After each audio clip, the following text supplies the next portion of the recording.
지난 시간에 구원은 하나님의 사역이라는 것에 대해서 말씀을 배웠어요. 기억하십니까? 기억 안 하시죠? 우리가 어려서부터 그렇게 존경해왔던, 들어왔던 우리 믿음의 조상 아브라함은 이제 밝혀진 대로 자기 한 목숨 부지하려고 아내를 몇 번씩이나 팔아먹은 그런 인간임이 드러났어요. 그렇죠? 처음부터 계획적이었어요. 입을 맞추고 어디 가든지 당신 내 아내랑 하지 말고 내 누이 동생이라고 해라. 그래야 내가 산다. 누가 산다고요? 아브라함 지가 산다는 거잖아요. 그렇죠? 여러분 그러다가 두 번씩이나 실제로 아내를 타국의 왕들에게 넘겨줬죠. 돈도 벌고. 예. 고향 갈대아 우르를 떠나서 하란에서 이제 막 신앙생활 하나님의 부르심의 여정을 시작한 초신자라고 하죠. 이 초신자 때 아브라함의 그 한 번의 실수는 그냥 눈 감아줄 수 있어요. 우리도 실수하잖아요. 그렇죠? 눈 감아줄 수 있는데 여러분 지금 25년이라는 신앙의 여정을 그죠? 하나님과 함께 많은 하나님의 일들을 경험하면서 인도받았던 그가 어떻게 보면 우리 기대는 아브라함이 25년이나 하나님과 동행하며 이런 우여곡절을 겪었으면 어느 정도 엄청나게 성숙한 위치에 신앙인이 되었을 거라 생각하잖아요. 맞죠? 그런 기대 안 해요? 25년간 하나님의 인도하심을 받고 음성 들으며 그분과 동행했잖아요. 그렇죠? 그러면 그런 기대치를 가지고 봤는데 웬걸 오늘 바로 이삭이 태어나기 앞장에 어떤 기록이 있어요? 다시 한번 자기 아내를 그라랑 아비멜렉에게 전혀 변하지 않고 넘겨준. 여러분 보세요. 완숙한 성도의 모습이 어디 있어요? 99세의 아브라함 때의 모습이 하나님이 받으실 만한 아름다운 성도의 모습입니까? 제가 묻잖아요. 지금 여러분. 여러분 도찐 개찐이에요. 제가 왜 이런 이야기를 하냐면 성경이 우리에게 뭘 말하는가를 여러분이 보셔야 된다니까요. 성경은 우리 안에 가능성이 있다고 얘기하지 않아요. 아무런 소망이 우리를 스스로를 구원해낼 수 있는 능력이 우리 안에 없다고 얘기를 하는 거예요. 아무리 신앙생활을 열심히 하고요. 그죠? 때로는 남들이 정말 부러워하는 그런 믿음을 보이기도 해요. 맞죠? 어떤 때는 보세요. 아무런 자기 조건 없이 희생을 감수하면서 그 조카한테 양보도 하잖아요. 그리고 자기 목숨을 걸고 사람들을 구해오기도 하고 하나님을 의지해서 승리도 경험하고 그렇죠? 그리고 중보하면서 막 그 사람들을 위해 눈물로 알지도 못하는 사람들을 위해 기도도 하고 그렇죠? 그러지 않습니까? 그런데 보세요. 그렇게 성숙한 것 같아 보이는 그 사람도 여러분 그 스스로를 구원해낼 수 없다는 거예요. 여러분 우리가 하나님을 의지해야 돼요. 하나님을 의지해야 돼요. 우리 의는요, 성경이 뭐라고 얘기합니까? 더러운 옷과 같다. 여러분, 더러운 옷을 입고 하나님 앞에 가서 이게 예복이라고 내가 하나님을 위해 짜서 입은 예복이라고 내놓으면 하나님 받으십니까? 혼인잔치 비유에서 자기가 마음대로 예복 안 입고 주님이 준비하신 예복 안 입고 간 사람에게 그 혼인잔치에서 왕이 어떻게 해요? 쫓아내버리잖아요. 그렇죠? 자기의 복은 하나님 앞에 무가치해요. 이 더러운 옷이 더 원색적으로 번역을 해보면 똥걸레거든요. 똥걸레. 여러분 똥걸레를 내가 참 이쁘게 입고 이렇게 딱 선다고 그게 이쁘겠냐고요. 제가 늘 말씀드리지만 100% 똥물이나 1% 똥물이나 똥물은 똥물이고 여러분 요새 날씨가 더워가지고 그래도 100% 똥물보다는 1% 똥물이 시원할 것 같으니까 마시겠어요? 우리도 안 마시는 걸 하나님이 드시겠습니까? 무슨 말이에요? 내가 내놓는 의는 하나님 앞에 받아들여지지 않는 의예요. 여러분 근데 성도라는 사람들이 오해하기를 내가 뭔가를 열심히 하고 주를 위해 섬기고 이래서 하나님이 나를 받으신다고 착각한다니까요. 이건 교회 안에 있는 사람들이 제일 심한 거죠. 이게 아니라니까요. 죄인에게서 나오는 모든 것이 뭘까요? 죄죠. 죄인에게서 나오는 모든 것이 죄예요. 선악과 따먹고 나서 인간들은요, 자기가 생각하고 선이라고 추구하는 모든 게 죄예요. 성경의 관점으로 여러분 다 고쳐버렸으면 좋겠어요. 여러분 하나님이 우리의 의를 가지고 나아가는 죄인들을 절대 받지 않으세요. 연락되지 않는다니까요. 왜냐하면 그런 것들이 하나님 앞에 아무런 도움이 되지 않거든요. 필요도 없으시거든요. 필요 없는 거 가져온다고 여러분이 좋아합니까? 안 좋아하죠. 하나님은 좋아하실까요? 여러분도 싫어하는 건 하나님이 좋아하실까요? 좋아하지 않는다는 거예요. 오직 죄인들에게는요, 하나님의 긍휼이 필요해요. 내가 죄인이라는 인정을 가지고 하나님 내가 죄인입니다. 그래서 내게 하나님의 은혜가 필요합니다. 그래서 내게 하나님의 자비가 필요합니다. 이거 인정하기 원하세요. 그게 의로운 사람인 거예요. 여러분 보세요. 우리가 겸손히 하나님의 행하시는 구원을 기다리는 것 아닙니까? 그게 성도잖아요. 그렇죠? 근데 좀 지나서 내가 신앙생활 오래 했다고 이제는 내가 뭔가 주를 위해 할 수 있을 거라고 생각하는 것 자체가 오산이에요. 구원은 그런 게 아니에요. 여러분 그거 가르쳐 주시기 위해서 하나님이 누굴 택하신 거예요? 오늘 본문에 아브라함을 택하신 거예요. 우리가 아브라함의 그 신앙의 성숙의 모습을 닮아 가자로 택하신 게 아니라고 제가 계속 강조를 하죠. 그거 아니에요. 여러분 아브라함 같은 인생도 하나님께서 어떻게 바꾸어 가시고 그가 하나님 주신 의로 어떻게 하나님을 믿게 되는가, 그렇죠? 끝까지 하나님을 의지하게 되는가, 이거 보여주는 게 아브라함의 인생이라니까요. 여러분 아브라함이 자격 있어서 믿음의 조상이 된 게 절대 아니에요. 아브라함이 그런 의미에서 우리의 믿음의 조상이에요. 어떤 말이에요? 아무 무가치하고 자기 능력으로 아무것도 하나님 앞에 드릴 것 없는 사람이라서, 그래서 하나님 앞에 나갈 수 없는 사람이라서 우리 믿음 조상인 거예요. 아시겠죠? 정확하게 개념을 가지고 갑시다. 여러분 보세요. 저와 여러분 인생도 아브라함 인생처럼 만드실 거예요. 왜냐하면 믿음의 조상은 뭐예요? 우리가 후손이면 그 조상이 간 길을 간다는 거잖아요. 믿음의 시초라는 뜻이거든요. 시초. 그럼 그 믿음의 조상이 이렇게 걸어간 길이 있을 거 아닙니까? 인생의 궤적이. 맞죠? 하나님 이끌어 가시는. 그럼 저와 여러분도 우리가 믿음의 후손이니까 어떻게 돼요? 그 믿음의 조상의 궤적을 따라가게 돼 있거든요. 하나님 그렇게 인도하시거든요. 그래서 우리 또한 마지막에 하나님 앞에 올려드릴 게 내가 아니에요. 그거를 우리가 말씀을 통해서 배우면 되는 거예요. 여러분 보세요. 믿음이라는 게, 여러분 보세요.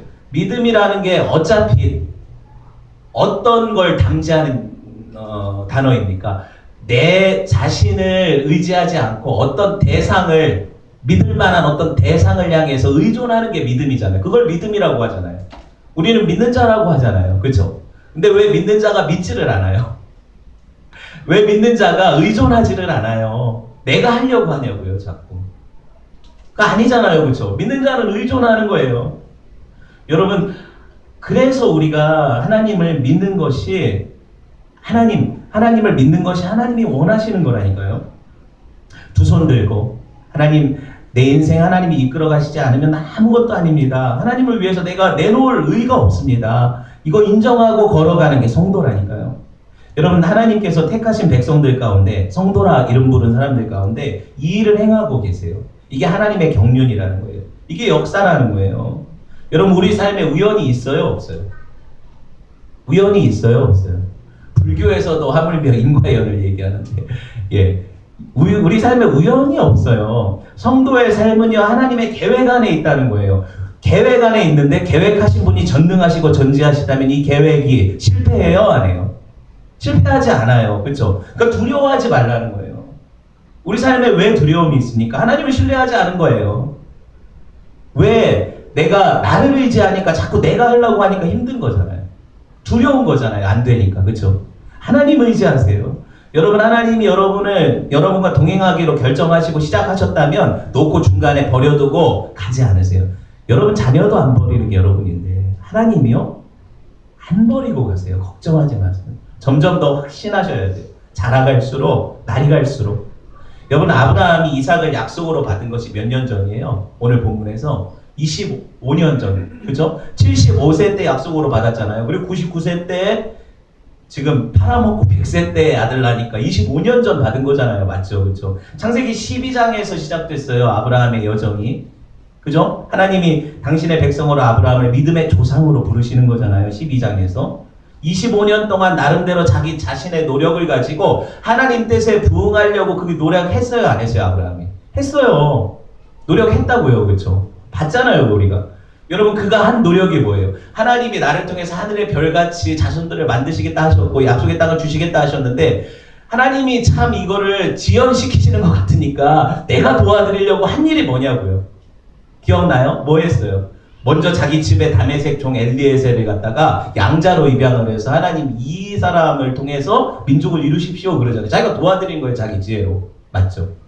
그거 하나님이 거절하셨잖아요. 그러니까 이제 뭐예요? 사라랑 합세를 해가지고 우리 하갈이라는 종이 있으니까 둘이 이렇게 아기를 낳아서 그 아들로 하자. 그래서 누구 낳았어요?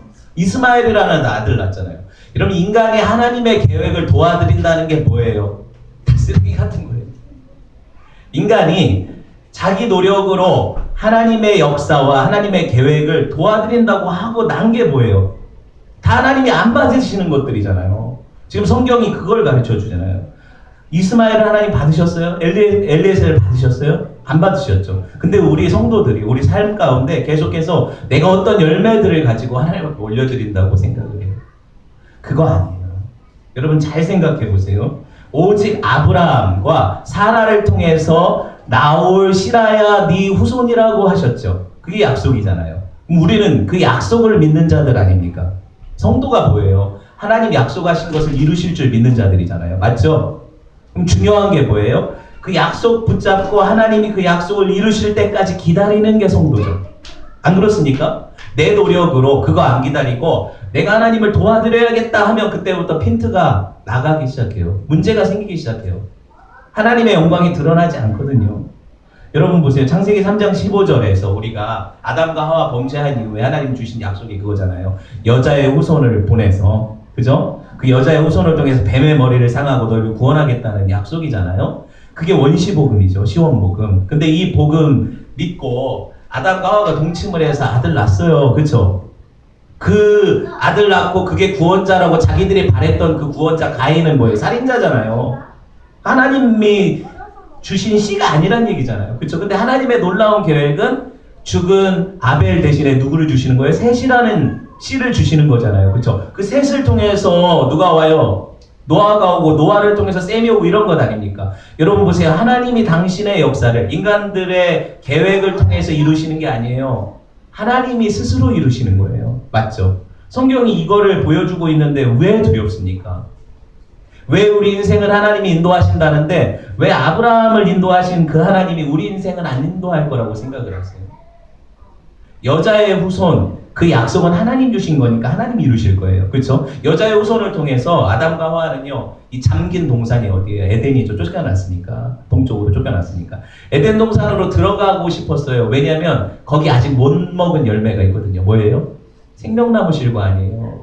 그래서 인생들이 계속 영생을 갈구하는 거 아닙니까? 그거 먹어야 영생하는데 못 사니까. 그래서 사람들이 믿는 사람이나 안 믿는 사람이나 영원히 살려는 소망이 있는 거예요. 그 생명나무 실과로 가려고 하는 거예요. 그래서 생명공학을 발전시키고 또 뭐 면역체계, 뭐 의학, 뭐 많은 어떤 것들 해가지고 영생을 누리려고 하는 거잖아요. 그 생명나무를 금하셔서 그런 거예요. 근데 여러분 사람이 자기 노력으로 영생을 얻을 수 있을까요? 없을까요?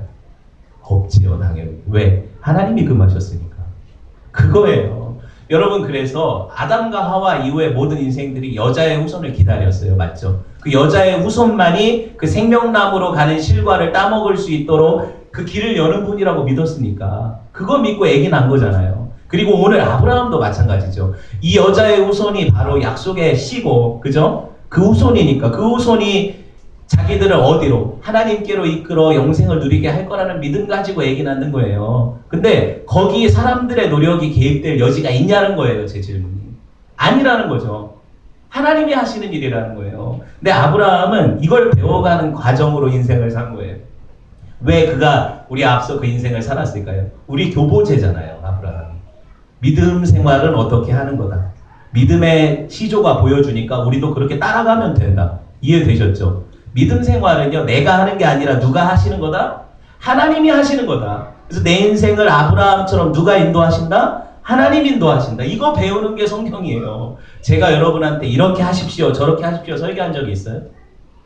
여러분 이렇게 해야 합니다. 여러분 하나님을 위해 이렇게 합시다 한 적이 있어요? 성경이 우리한테 그거 요구하지 않아요. 내 열심으로 만들어낸 모든 것들이 쓰레기 같다니까요. 내가 주를 위해서 한다고 하는 것들이 여러분 진짜 아무것도 아니에요. 우리 노력과 우리 행위가 배제돼야 구원이죠. 그게 은혜잖아요. 은혜는 뭐예요? 전적으로 하나님이 거저 주시는 것. 그렇죠? 받을 자격 없는 자에게 거저 주시는 것. 근데 내가 뭘 보태가지고 그 은혜를 더합니까? 아니라고요. 여러분 이 은혜의 복음을 알지 못하고 여러분이 주를 섬기고 교회를 섬기면 이거 다 여러분 자기 의를 쌓는 거예요. 그 내가 이렇게 해서 하나님 복 주신다고 생각하죠. 얼마나 악한 생각인지 아십니까? 이게 바리새인의 생각이에요. 우린 그런 걸로 하나님의 의를 따낼 수 있는 자격 없는 이미 죽은 시체들인데 뭐. 그죠? 여러분 보세요. 진정한 은혜, 진정한 구원은 하나님이 하시는 일이에요. 이걸 경험하고 돌아가는 게 우리 인생인 거예요. 보세요. 그런 의미에서 내년에 주리라고 하시는 약속의 씨, 이거를 위태케 한 사건이 바로 전장의 20장 사건 아니에요. 아비멜렉에게 아내 넘겨준 거. 곧 애기 낳아야 되는데 누구 애기인지 모를 정도로 위태하게 만든 것 아닙니까? 근데 그걸 누가 보호하셔요? 그래요. 하나님이 보호하세요. 아브라함이 한 게 아니라고요. 하나님이 보호하시고 하나님이 그 아브라함의 그 실수를 바로 그 앞에 이삭 태어나기 전에 기록하신 이유는 뭐예요? 너네가 이런 인간이라는 거예요. 너네가 하나님이 하시는 일에 아무것도 도움이 안 되는 인간이라는 거 보여주는 거잖아요. 그래서 거기 기록된 거예요. 하필이면 이삭 태어나기 바로 전장에. 우리가 도와드릴 게 하나도 없어요. 여러분 보세요. 이제 이삭이 하나님의 은혜로 지켜져서 태어나잖아요. 오늘 말씀에. 그러면 이게 누가 하신 일이라는 게 온전히 증거가 돼요? 하나님이 하신 일이라는 게 증거가 되죠. 왜? 아브라함은요, 죄로 이걸 망치려고 했어요. 그쵸? 망치려고 했어요. 그래서 저는 아브라함이 여기 쓰이는 게 맞다고 생각해요.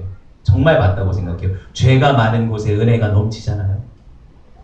아브라함이 자기가 죄인이라는 걸 깨달았을 것 아닙니까? 아내를 바로 팔아먹었으니까. 그때 자기에게 주시는 하나님 은혜가 얼마나 넘칠 거예요. 그런데 그런 인간에게 누굴 주세요? 약속의 씨를 주시잖아요. 그게 은혜 아닙니까? 그렇죠? 여러분 내가 은혜 받았다고 할 때 감정이 아니에요. 은혜라는 거는요. 하나님이 만들어서 여러분에게 주시는 선물이에요. 여러분 그러니까 함부로 내가 막 설교도 은혜 받 이런 게 아니라 뭐 찬양하다 은혜 받았다 뭐 사람들한테 뭘 얻었더니 은혜 받았다 이게 아니에요. 성경이 말하는 은혜는 하나님이 주시는 은혜예요. 이거를 바로 아는 사람들을 성도라고 하죠. 그렇죠? 오늘부터 여러분들이 이제 제가 이 다시복음 앞에라는 그 주제를 기억하면서 제가 말씀을 계속 생각을 했는데 진짜 복음을 전해야 되겠다. 교회 안에서 이거 하자 저거 하자 이게 아니라 계속해서 하나님 은혜의 복음을 전해야겠다는 생각이 드는 거예요. 하나님 은혜죠. 여러분 보세요. 인간들이 어찌하든 하나님의 큰 계획이 있다면 그 계획은 무너지지 않습니다. 그렇죠? 하나님이 이루실 거예요. 아무런 영향을 끼칠 수 없어요. 이걸 절대 주권이라고 하거든요. 하나님의 절대 주권. 사람이 방해한다고 막히는 계획이라면 이게 하나님이십니까?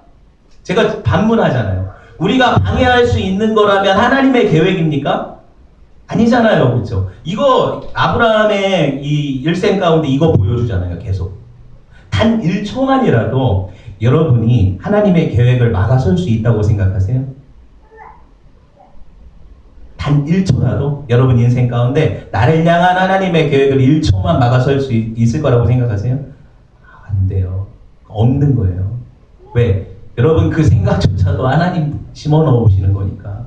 여러분 이거를 인정하는 게 성도예요. 여러분 보세요. 자기가 피조물이라는 것. 그래서 창조주가 나를 향한 계획을 가지고 계시고 그분이 나의 주인이시라는 걸 온전히 고백하고 돌아가는 게 인생이거든요. 그거 안 하면 어떡해요? 계속 힘든 거예요. 여러분 차라리요. 똥파리가 한 마리 있어요. 여러분 자는데 여름에 더운데 자는데 파리가 날아다니다 얼굴에 붙으면 어떡해요? 진짜 이거는 똥파리가 여러분을 방해할 수 있어도 여러분은 하나님을 못 방해해요. 똥파리가 만약에 여러분이 장을 담근다고요. 우리 청국장 된장을. 근데 똥파리가 와가지고 야 우리 주인님 방에 같이 사니까 식구니까 주인님이 된장을 담그는데 내가 좀 도와줘야 되겠다 하면 그게 뭐가 될까요? 도움이 될까요? 안 될까요? 구더기나 낳고 가겠죠. 제가 극단적으로 표현하고 있어요. 이유가 있어요. 왜냐하면 우리가 하는 모든 것들이 그래요. 우리 하나님의 그 전능하심과 완전하심을 생각해 보세요. 완전하다는 건 어느 것 하나 부족함이 없다는 얘기인데 내가 뭘 채워서 하나님을 완전케 해드립니까? 그분 자체가 완전하신데 여러분 이걸 못 믿으니까 늘 내가 뭘 하려고 하는 거죠. 하나님이 완전하시다는 걸 인정하지 않으니까 그래도 내가 좀 도와드려야 된다고 생각하잖아요. 우리 교회 강단에서는 그런 설교가 나갈 수가 없어요. 기억하세요. 나중에 여러분 우리 교회도 뭐 하고 싶고 이런 차원의 얘기를 하는 게 아니에요. 어떤 행위에 대한 부정을 얘기하는 게 아니에요. 그 모든 것들이 예수 그리스도의 은혜 안에서 행하지 않는 건 다 자기의예요. 내가 이렇게 했다. 내가 교회를 위해서, 내가 주를 위해서. 그건 하나님이 하나도 받지 않으시는 거예요. 언제 도와달라 그랬냐. 그렇죠? 여러분 이거 기억하세요. 여러분 본문이 오늘 이걸 증명해내잖아요. 1, 2절 보세요. 여호와께서 말씀하신 대로 사라를 돌보셨고 여호와께서 말씀하신 대로 사라에게 행하셨으므로 사라가 임신하고 하나님의 말씀하신 시기가 되어 노년에 아브라함에게 아들을 낳으니. 여기서 말씀이라는 단어가 지금 몇 번 나와요? 세보세요. 이 짧은 구절에서. 네, 3번 나오죠. 말씀, 그쵸? 이 2단어예요. 첫 단어가 아마르라고 창조사역에 하나님의 말씀으로 세상을 창조하실 때 그 말씀이라는 아마르라는 창조사역의 말씀이에요. 그리고 나머지 2가지 단어가 다바르예요. 같은 말씀이라는 뜻으로 번역되는데 좀 더 세부적인 번역으로 선언하다, 약속하다 이런 의미가 있어요. 이해되셨죠? 그럼 이거를 역동적으로 제가 번역을 다시 해보면 뭐예요? 하나님이 그 약속과 그 선언하신 말씀대로 그 일을 해내셨다는 거잖아요. 그러니 이 일은 누가 하신 거예요? 하나님이 행하신 거예요. 약속의 씨, 여자의 후손, 구원자 누가 보내십니까? 하나님이 보내시는 거예요. 이삭은요 하나님이 만드신 거예요. 맞죠? 이삭은 하나님이 보내시는 거예요. 아브라함, 사라 도움이 하나도 필요 없어요. 그렇죠? 하나님이 하시는 거예요. 전적으로 하나님이 행하셔야 구원이죠. 그죠? 예, 여러분 이거를 이해를 하셔야 돼요. 여기 행하셨다라는 단어도 창조하다라는 단어거든요. 일하다, 만들다, 창조하다. 하나님이 창조해내신 전혀 새로운 차원의 피조물, 이걸 교회라고 하거든요. 교회의 원형, 모습이 누구한테 지금 담겨 있는 거예요? 이삭한테 담겨 있는 거예요. 그래서 오늘 제목이 뭐예요? 이삭이 교회의 모형이라는 거예요. 교회는 하나님이 탄생시키시는 거거든요. 그러니까 우리 노력으로 뭘 한다고 생각하면 안 돼요. 여러분 상식적으로도 그렇지 않습니까? 100세나 된 막대기 같이 마른 사람, 자기 능력으로 아들을 생산해낼 수 없는 노인, 이 사람이 무슨 힘으로 아들을 낳아서 하나님께 올려드려요? 그죠? 여러분 사라는 어떻습니까? 사라 어땠대요 성경이? 이미 여자로서의 기능이, 생산의 기능이 끊어졌다고 하잖아요. 경수가 끊어졌다고. 그렇죠? 여러분 이건 불가능을 얘기하잖아요. 자기들의 힘으로는 결코 그 약속을 이루어낼 수도 없고 그 아들을 만들어낼 수도 없는 그런 존재들을 통해서 하나님이 무에서 이삭을, 교회를 창조해내시는 거예요. 여러분 하나님이 마치 우리가 아무것도 없어도 하나님이 일들을 다 하시는데, 그렇죠? 내가 거기 들어가서 하나님의 창조사역에 같이 동참하게 되는 것을 은혜로 경험한 사람들이 내가 주를 위해 이걸 했다 저걸 했다 할 수 있냐는 얘기를 하나님이 반문하시는 거예요. 성경을 여러분 깊이 보세요. 자존심 상해할 필요가 없어요. 왜 그러냐면 원래 하나님이 이런 식으로 일해 오셨거든요. 언제부터? 믿음의 조상 때부터잖아요. 옛날부터. 그렇죠? 믿음의 조상 때부터. 지금도 그래요. 지금은 좀 교회가 똑똑해져서 주를 위해 헌신합니까? 안 그렇거든요. 교회의 존재 양식은 똑같아요. 여러분 교회 안에 한번 돌아보세요. 왜 교회 안에 찌질한 인생들이 많을까요? 기분 나쁘죠? 왜 교회 안에 찌질이들이 와야 될까요? 하나님이 당신의 영광을 드러내기 위해서 이런 자들을 쓰시니까 그래요. 온전히 영광 받으셔야 되니까 그래요. 잘난 사람들 데려다가 일하시면 여러분 그 잘난 사람들은 지가 했다고 생각하거든요. 맞잖아요. 그게 맞잖아요. 여러분 이 지상교회의 존재 양식, 바울이 뭐라고 얘기하는지 볼까요? 고린도전서 1장 26절 말씀 같이 한번 봅시다. 형제들아 너희를 부르심을 보라. 육체를 따라 지혜로운 자가 많지 아니하며 능한 자가 많지 아니하며 분벌 좋은 자가 많지 아니하도다. 그러나 하나님께서 세상에 미련한 것들을 택하사 지혜 있는 자들을 부끄럽게 하려 하시고 세상에 약한 것들을 택하사 강한 것들을 부끄럽게 하려 하시며 하나님께서 세상에 천한 것들과 멸시받는 것들과 없는 것들을 택하사 있는 것들을 폐하려 하시나니 이는 아무 육체라도 하나님 앞에 자랑 못하게 하려 하심이라. 너희는 하나님께로부터 나서 그리스도 예수 안에 있고 예수는 하나님으로부터 나와서 우리에게 지혜와 의로움과 거룩함과 구원함이 되셨으니 기록된 바 자랑하는 자는 누구 안에서? 주 안에서 자랑하라 함과 같으니라. 예수밖에 자랑할 게 없어요. 이게 교회거든요. 그러니까 우리 보세요. 여기 다 있죠. 배운 자, 없는 자, 약한 자 다 있잖아요. 여기 그렇죠. 그 우리가 교회인 거예요. 그래서 하나님이 이런 교회들을 통해서 당신의 영광을 뺏기지 않으시거든요. 하나님 영광 받으시거든요. 위로가 됐으면 좋겠어요. 저는 제가 청년 때도 그렇고 그 교회가 이상하다고 생각했던 게 여러분 한번 생각해 보세요. 진짜 여러분이 여기서는 머리를 써서 이 말씀이 진짜 그런지를 여러분이 판단하면서 들어야 돼요. 아시겠죠? 진짜 여러분 한번 생각을 해보세요. 여러분 기복주의는 제가 많이 까니까 알 거 아니에요. 그 하나님이 주시는 복이 세상적인 번영과 물질의 복 아니라고 하잖아요. 제가 그렇죠? 근데 여러분 고지로는 어떻습니까? 고지로는 들어보셨어요? 우리 청년 때 아니요 지금도 많죠. 교묘히 위장된 기독교의 고지론이 이게 사탄의 신학이거든요. 뭐냐면 과거에 여러분 유명한 서울의 S교회 이렇게 보면 될까요? 구름대 같은 청년들이 몰려왔어요. 어떤 목회자가 설교를 하고 구름대 같은 청년들이 몰려왔어요. 왜 북적거렸는지 아세요? 물론 설교도 잘하시고 여러 가지 이유가 있겠지만 제일 중요한 이유가 고지론이에요. 고지론은 뭐예요? 저 높은 데 올라가야 사회로 영향력을 흘러보낼 수 있다는 게 고지론이거든요. 그래서 믿는 자들이 높이 올라가야 된다. 부자 돼야 된다. 잘 돼야 된다. 이거잖아요. 여러분 성경이 어디 그런 말을 합니까? 한 구절이라도 여러분 찾아와 보세요. 그런 말 어디? 낙차가 커야 물레방아가 잘 돈다. 이게 고지론이거든요. 그거 맞죠? 낙차가 크면 물레방아가 힘있게 돌 거 아니에요. 그죠? 근데 이 고지론은요. 교회에서 하나님의 말씀으로 선포돼야 되는 게 아니거든요. 이거는 성공학인 거예요. 성공학인 거예요. 보세요. 먼저 열심히 노력해서 부자 되고 높은 사람 되고 공부 열심히 해가지고 사회에 영향력을 끼치는 위대한 위치에 오르자. 그러면 그때부터 그를 통해서 많은 사람들을 하나님이 구원하실 거든. 되게 청년들이 어때요? 마음이 뜨겁겠죠. 한참 공부하는 고시원에 공부하는 사람들, 또 미래를 향해서 보이스비 앰비셔스를 갖고 열심히 노력하는 사람들이 뜨거워요, 안 뜨거워요? 지금 아줌마 아저씨들밖에 없어가지고 뜨겁진 않네. 그거 다 부질없다고 헛되고 다 느낀 사람들이니까. 근데 여러분 보세요. 젊은 사람들에게 그건 불을 던지는 거거든요. 그 불이 어떻게 붙었겠어요? 산을 태우고 교회를 태우는 거예요.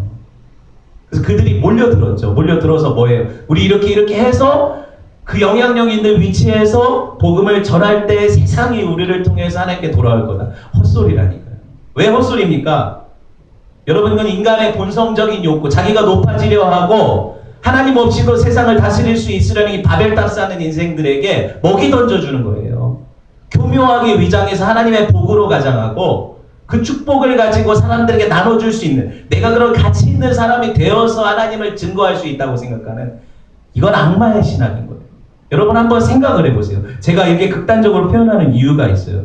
교회 안에서 부자들이 오고 교회 안에 높은 어떤 사회적 영향력을 가진 사람들이 와야 그들에게 굽신거리는 것이 교회입니까? 이게 교회냐고요. 아니잖아요. 근데 왜 시도 때도 없이 정치인들이 와가지고 교회에서 인사를 하고 그 사람들을 높여주고 또 한 번 신앙생활을 안 하다가 그죠? 청년 때 중고등부 때는 안 보이다가 걔가 대학 좋은 데 가가지고 아니면 뭐 어떤 위치에 가가지고 오면은 간증해요. 그 부모가. 이게 뭡니까? 이게 복 받은 겁니까? 이게 하나님 영광이에요?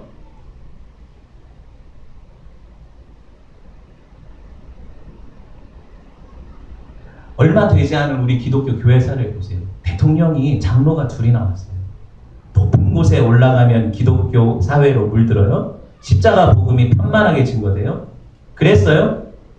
여러분 하나님이 보여주시잖아요. 니네를 왜 이렇게 못 알아듣냐? 장로 대통령이 2명 나왔는데 이 사회는 개독교가 되잖아요. 그죠? 우리가 이 사회 안에서 인식이 어떻게 돼요? 개독교가 되잖아요. 왜 몰라요? 여러분, 우리 아이들을 놓고 제가 한 번이라도 저 아이들이 높은 데 가서 하나님의 영광을 위해 사용받게 해달라고 기도한 적 있어요? 여러분들이 서운할지 모르지만 저는 그런 기도 안 해요. 우리 애들한테. 저들이 하나님 사랑을 알고 자기가 누군지를 알고 하나님의 영광을 위해 사랑하는 존재가 되게 해달라고는 기도해요. 뭐가 중요합니까? 우리 욕심인 거죠. 우리 욕심. 그렇게 되고 싶으니까. 우리 자녀라, 나는 이미 글렀어. 내 자녀라도 그렇게 됐으면 좋겠으니까. 이게 욕심이라니까요. 여러분, 이 사단의 욕심에 밑밥을 주는 거예요, 우리가. 이거 기독교 아니에요, 이거는. 여러분, 예수님 머리, 내 십자가 지고 나를 따르라 했죠. 좁은 문 좁은 길로 가라 했죠. 젊어서는 네가 네 마음대로 다녔지만 늙어서는 띠띠고 내가 이끄는 대로 간다고 했죠.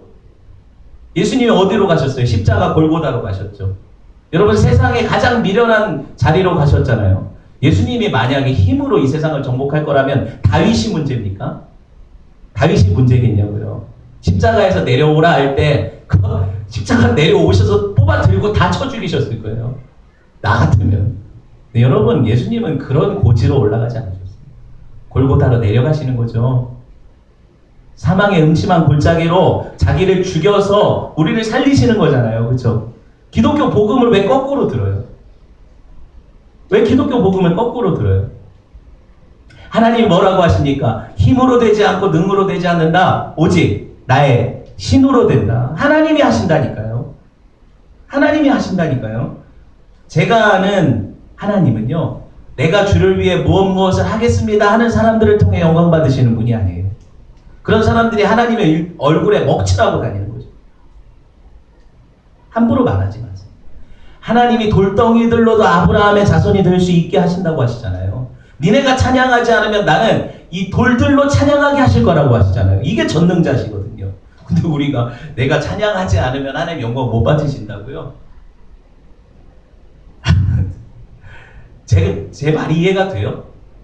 말도 안 되는 얘기예요. 실제로 구약에서 이스라엘 백성을 교회 모형이라고 하죠. 알잖아요. 그렇죠? 구약 이스라엘 백성들이 교회 아닙니까? 신약 아까 바울의 그 고린도 교회처럼 그 유대인들이 지금 유대인들처럼 똑똑하고 돈 많아서 사회에 영향력 끼치는 어떤 누구? 록펠러, 11조 많이 했던 록펠러, 유대인들 유명한 사람들 많죠. 마이크로소프트, 빌게이트, 아인슈타인, 대단한 사람들.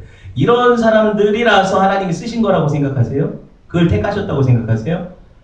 아니에요. 신명기 말씀 봅시다. 신명기 말씀 7장 6절 7절 한번 볼까요? 읽어봅시다. 시작. 너는 여호와 네 하나님의 성민이라. 네 하나님 여호와께서 지상 만민 중에 너를 자기 기업의 백성으로 택하셨나니 여호와께서 너희를 기뻐하시고 너희를 택하심은 너희가 다른 민족보다 수요가 많기 때문이 아니라 너희는 오히려 모든 민족 중에 가장 적으니라. 당시 수많은 민족들이 있었는데 걔네들이 제일 착한 있었어요. 보잘것 없었어요. 별거 아니었어요. 그래서 하나님 택하셨어요. 이유가 있습니까? 자랑할 게 있어요? 없죠. 구약도 그렇고 신약도 그래요. 근데 왜 거꾸로 생각해요? 쓸만해야 하나님 쓰십니까? 바꿔 쓰시죠? 그죠? 심지어 여러분, 내가 깨끗해야 하나님 쓰신다. 이것도 잘못됐어요. 하나님 죄인들을 부르러 오셨거든요. 한번 볼까요? 신명기 9장 4절에서 5절. 깨끗하거나 의로워서가 아니에요. 볼게요.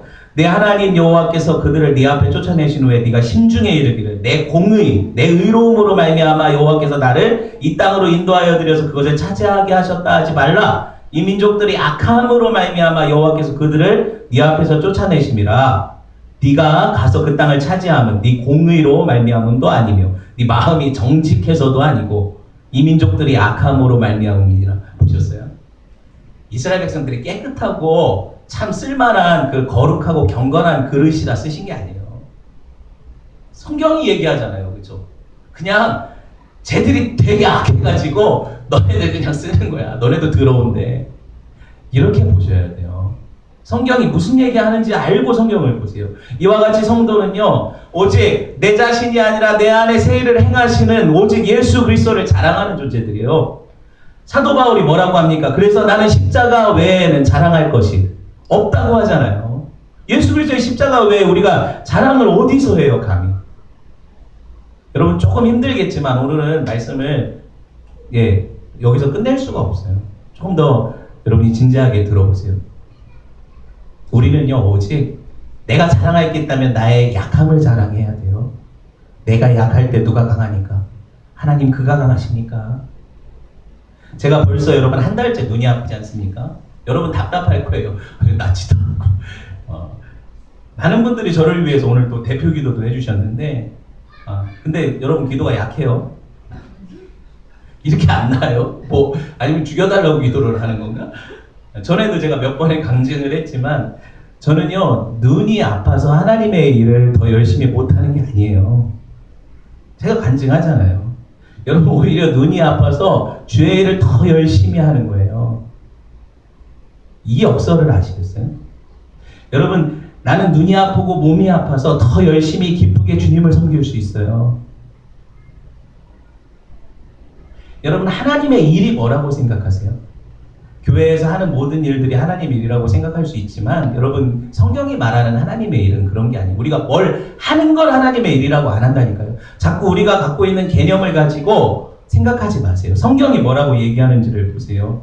여러분 성경이 하나님의 일에 대해서 뭐라고 하는지 볼까요?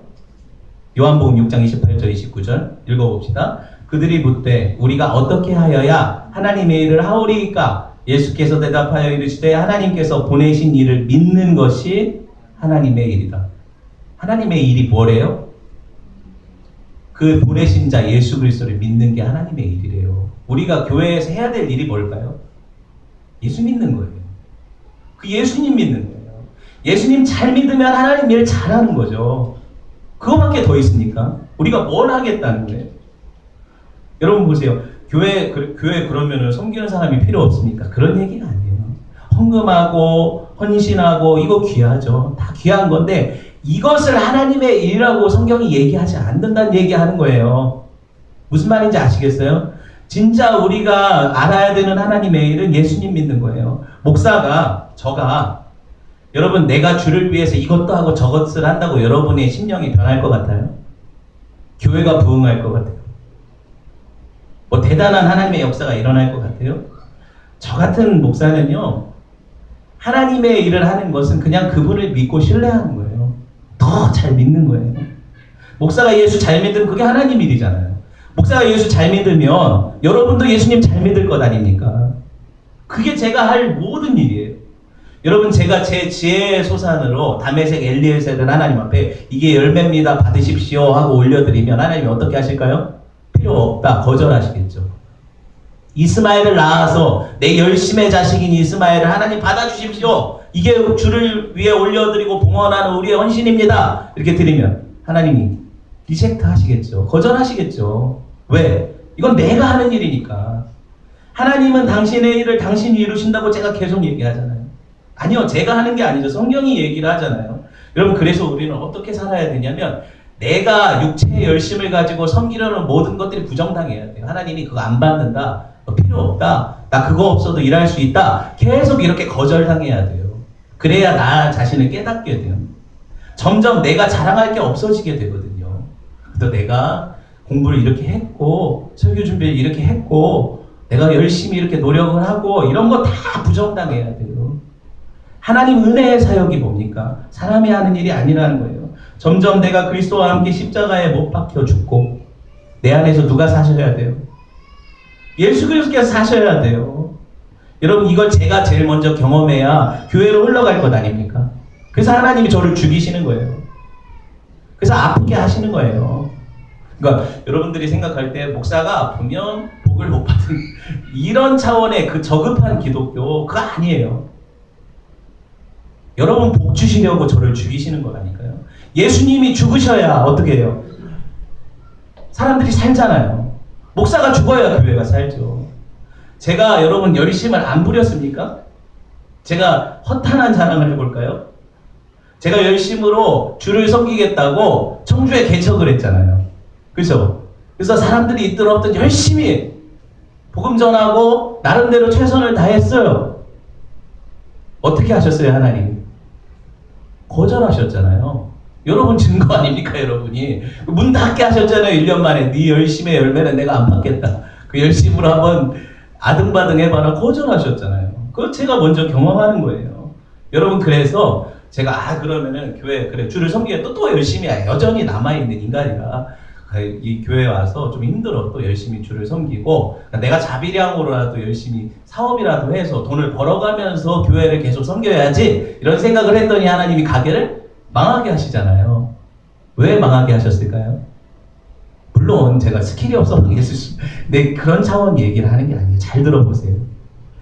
내 열심의 열매를 하나님이 거절하시는 거예요. 네 인간적인 자랑을 다 없애버리시는 거예요. 네가 성도들이 섬기지 않아도 네가 혼자 살 수 있다. 네가 하나님이 공급하시지 않아도 네가 벌어먹을 수 있다. 이런 자랑을 다 없애버리시는 거예요. 제가 자랑할 게 뭐가 있습니까?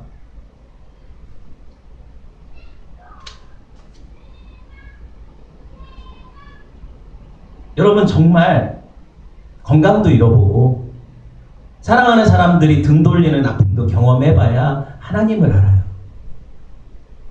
하나님을 믿을 수 있어요. 가족들, 친구들, 목사님 개척하면 제가 따라갈게요. 평생 주의 종과 함께 할게요. 했던 사람들 의지하지 않아요. 여러분 진짜 안심하세요. 제가 여러분을 의지하지 않아요. 안심하셔도 돼요. 여러분이 원하실 때 떠나가셔도 괜찮아요. 그런 걸 의지하지 않거든요. 중요한 게 뭡니까? 우리 인생 가운데. 제가 왜 목회자로 부름 받았을까요? 제가 누구보다 고집이 있고 저를 의지하던 사람이라 그래요. 제 힘으로 할 수 있다고 내 머리 믿었던 사람이라 그래요. 그래서 이런 인간을 하나님이 깨뜨리셔서 넌 아무것도 아니라고 만들어버리시고 묵사발 치신 다음에 목회를 하게 하시는 거예요. 그러니까 여러분 보세요. 저를 보면서 우리 목사님 어떤 성도님이 이렇게 나눔 가운데 그러더라고요. 목사님이 저희는 부족한 게 없는데 가짜겠죠. 근데 목사님이 좀 더 편해지셨으면 좋겠어요. 저는 되게 마음에 감동도 되고 이런 이야기를 들을 때 목사가 힘이 나죠. 근데 문제는 뭐냐면 저 그렇게 편해지면 목회 안 해요. 제가 목회를 하겠습니까? 놀러 다니지? 제가 얼마나 노는 거 좋아하는지 아세요? 제가 진짜 다 말하면 안 돼요. 저는 목사될 사람 아니에요.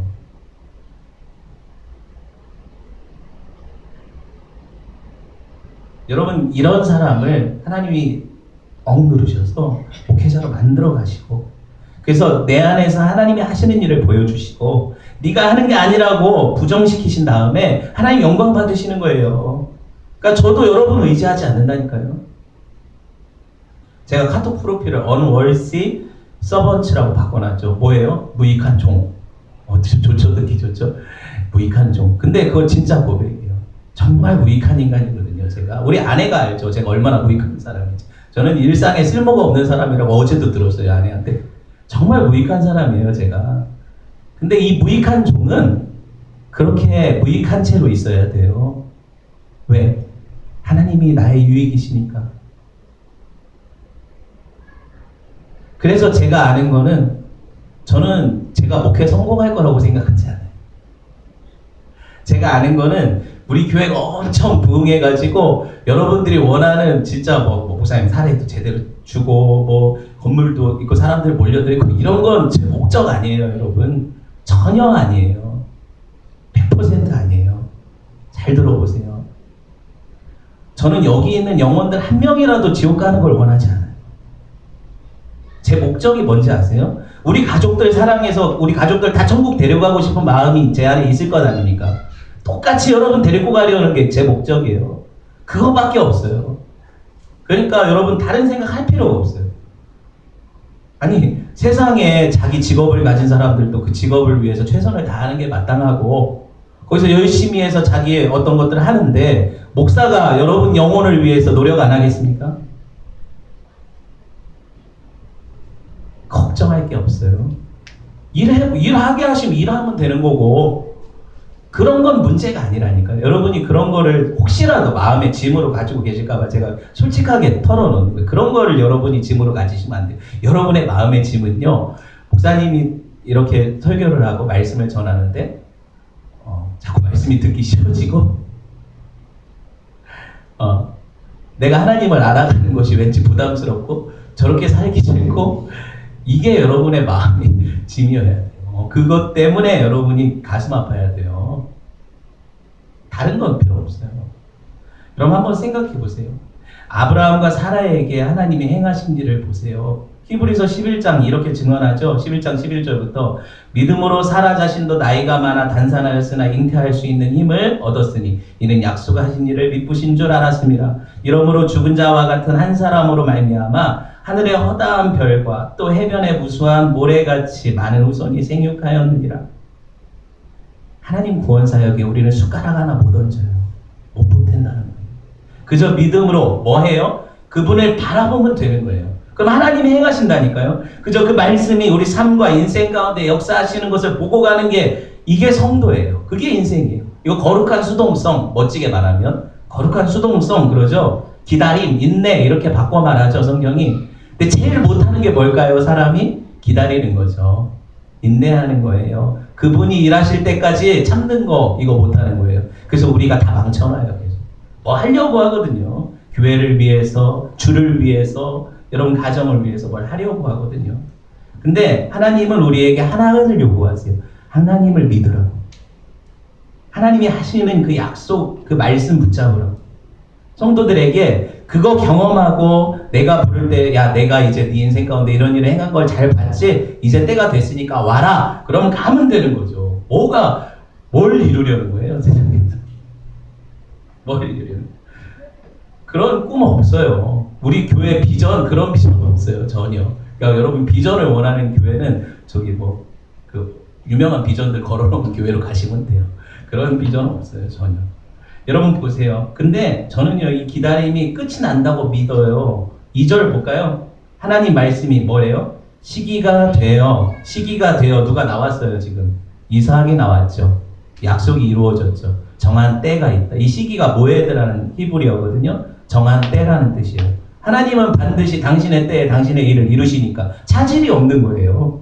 우리가 생각할 때 오랜 기다림이지 하나님은 천년이 하루 같고 하루가 천년 같은데 뭐 찰나의 시간 아닙니까? 하나님이 그때 이루시는 거예요. 이걸 히스토리라고 하는 거예요. 히즈 스토리 그죠? 그분이 하시는 일. 그래서 우리는 왜 자랑이 없냐면 내가 한 게 아니니까 누가 하신 거니까 하나님이 하신 거니까 인생 가운데 찬송밖에 없는 거예요. 하나님이 하셨으니까. 내가 어떻게 자랑해요? 내가 뭐 했다고? 제가 여러분을 위해서 제 목숨을 드리겠습니까? 제가 여러분을 위해서 내 자녀 첫날 아들을 딸을 드리겠습니까? 아무것도 못해요. 하나님이 하시는 일이라는 거예요. 여러분 그래서 보세요. 아브라함이 이걸 인정하고 나니까 사라가 자기의 낳은 아들을 3절에 뭐라고 이름해서 이삭이라고 이름 졌죠. 이삭이라고 3절에 이름을 짓잖아요. 이삭 뜻이 뭐라고 했어요? 웃음. 왜 웃었어요 그들이? 비웃었잖아요. 하나님이 그거 진짜 하실 거라고? 이 나이에 내가 애를 낳아? 근데 하나님이 그 웃음이라는 이름을 기억나게 하셔서 내가 이삭아 부를 때마다 사라와 아브라함은 늘 자기들의 비웃음이 생각났을 거예요. 자기의 무가치함, 자기가 믿지 않은 것, 그렇죠? 그게 생각났을 거예요. 그리고 하나님은 영광 받으셨을 거죠. 이게 하나님 유머거든요. 우리 인생에 내가 뭘 해놓으면 그게 다 나중에 그게 씁쓸한 쓴뿌리가 돼요. 아 진짜 그거 내 열심으로 만들어놨더니 하나님이 버리셨네? 저 창고에 처박혀있네. 저거 언제 치우지? 그게 여러분 쓴뿌리예요. 인생 가운데 하나님이 개입하셔서 믿음을 주시는 거죠. 아브라함이 뭔 믿음이 있어요? 근데 믿음을 주시고 마치 그의 믿음인 것처럼 인정하신 이후에 넌 의롭다 하시잖아요. 이게 놀랍지 않습니까? 오늘 6, 7절 한번 들어볼까요? 잘 들어보세요. 이거 사라가 드라마 성경이거든요. 들어보세요. 사라가 이르되 하나님이 나를 웃게 하시니 좀 크게. 듣는 자가 다 나와 함께 웃으리로다. 사라가 자식들을 젖먹이겠다고 누가 아브라함에게 말하였으리요마는 아브라함의 노경에 내가 아들을 낳았도다. 내가 아이가 자라면 한박 웃음으로 변화시키시죠. 이 비웃음을. 여러분 인생에 이런 일이 일어날 거예요. 제가 이걸 믿어요. 제가 뭐 믿는지 이제 아시겠어요?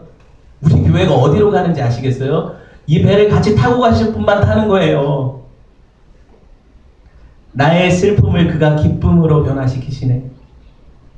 잠잠할 수 없네. 기뻐 춤추며 찬양해. 그냥 찬양밖에 할 게 없어요. 여러분, 우리 하나님이요, 나를 통해서 어떤 일을 행하신다 하면 나는 하나님 앞에 쓰임받을 수 있는 존재가 아니라는 부정부터 시작돼요. 은혜로다. 주의 은혜. 신실하신 주의 은혜. 우리 교회에 저는 하나님을 믿기 때문에 하나님이 기뻐하시면 존속시키실 거예요.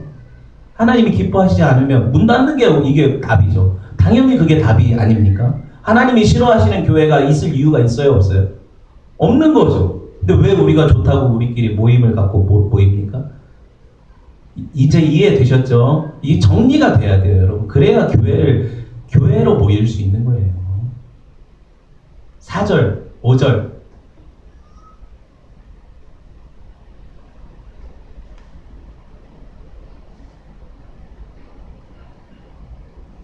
이제 마지막이에요. 마지막 부분 한번 봅시다.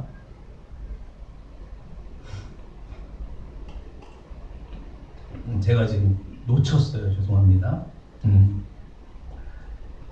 인간적인 모든 가능성이 죽었을 때 누가 나왔다? 약속의 아들 이삭이 나왔다. 그래서 할례를 명하시죠. 4절 5절에 할례를 명하시잖아요. 이삭이 태어날 때 100세라고 할례를 명하셨다. 그 할례가 요새 애들 포경수술, 뭐 의학자들이 말하는 위생에 관한, 이렇게 생각하면 안 돼요. 마취 기술이 당시 있었어요? 없었죠? 여러분, 의료기구, 소독제 죄다된 게 있었어요? 그때 당시 애기들의 그 할례를 명하려면 생명을 걸어야 돼요. 내 새끼를 하나님께 바친다는 의미가 되잖아요. 죽을 수도 있잖아요. 소독도 제대로 안 돼서. 이 할례는요, 그런데도 받으라고 하셨어요. 이유가 뭐예요? 이게 하나님의 백성의 인증이니까, 표니까. 그거 없는 건 내 백성에게서 끊어지겠다고 하나님이 창세기에 말씀하시잖아요. 17장 9절에서 14절. 그죠? 창세기 17장 9절에서 14절에 쭉 말씀하세요. 나중에 한번 읽어보세요. 구약의 할례나 신약의 세례를 받아야 구원받는다는 의미가 아니에요. 이건 뭐냐면 하나님이 내게 어떤 구원을 행하셨는지 몸에 지니는 표기 때문에 받아야 되는 거예요. 성도들은 이걸, 그리스도의 흔적을 가진 자들을 성도라고 하죠. 창세기 18장에서 아브라함이 모든 권속들과 함께 할례를 받을 때 남자들이 대표로 받지 않습니까? 남자만 받으니까 여자는 안 받은 거예요? 아니에요. 남자가 여자 대표잖아요. 남자가 대표로 받은 거예요. 여러분, 이때 여러분 남자 생식기 끝을 잘라버리는 이 할례 첫 번째 받은 사람이 누구예요? 아브라함이잖아요. 아브라함. 그렇죠? 아브라함이 생식기 끝을 잘라서 할례를 받았다는 의미가 뭐예요? 자기의 생산 능력을 부정당하는 거 아닙니까? 자기가 아들 낳을 수 있다는 거 끊어버린 거잖아요. 이 뜻 아닙니까? 그렇죠? 그랬더니 누가 나와요? 하나님이 새롭게 창조하신 교회 이삭이 나오는 거예요. 이게 여자의 후손이고 이게 약속의 씨예요. 여러분, 이 얘기하려고 지금까지 달려왔으니까 결론은 맺어야 되잖아요. 여러분, 그러니까 교회는 하나님의 작품이고 하나님의 창조물이니까 이 교회를 운행해 가시고 끝까지 인도해 가시는 분 누구세요? 하나님이세요. 우리 열심으로 하는 게 아니에요. 우리가 열심히 모아서 뭘 하자 이거 되는 게 아니에요. 하나님이 기뻐하시면 가는 거예요. 말씀을 맺으려고 합니다. 이삭이 탄생한 사건, 이게 교회의 탄생을 의미한다면 여러분 보세요. 다음 주에 더 자세히 배우겠지만 이삭이 우리 주 예수님의 모형 아닙니까? 이게 왜 이렇게 연결되는지 다음 주는 아니구나. 다음 주에 수련회 갔다 와서 또 이 말씀을 배울 텐데, 오늘 말씀은 여러분 한 주간 다시 한번 들어보셔도 돼요. 더 깊이 들어보시고, 제가 지금 창세기를 쭉 같이 설교하고 있잖아요. 이게 이어지는 말씀이니까 전에 이 말씀이 어디서 나왔고 이거 들어보세요. 시간이 되시면 들어보셔서 하나님 말씀 가운데 그 경륜 안에 들어갔으면 좋겠어요. 하나님이 불가능한 인생 가운데 찾아오셔서 자신이 친히 만드신 믿음의 씨앗을 심어주시고 우리 각자 인생들로 그리스도 안에서 꽃처럼 피어나게 하실 거예요. 그가 우리의 이름을 불러주었을 때 나는 비로소 그에게로 가살 한 송이 꽃이 되는 거예요. 그게 교회고 하나님이 기뻐하시는 그 은혜에 잠긴 사람들이요. 그런 은혜가 저와 여러분에게 있기를 축원을 드립니다. 아멘. 우리 1시간을 말씀을 전합니다. 기도합시다.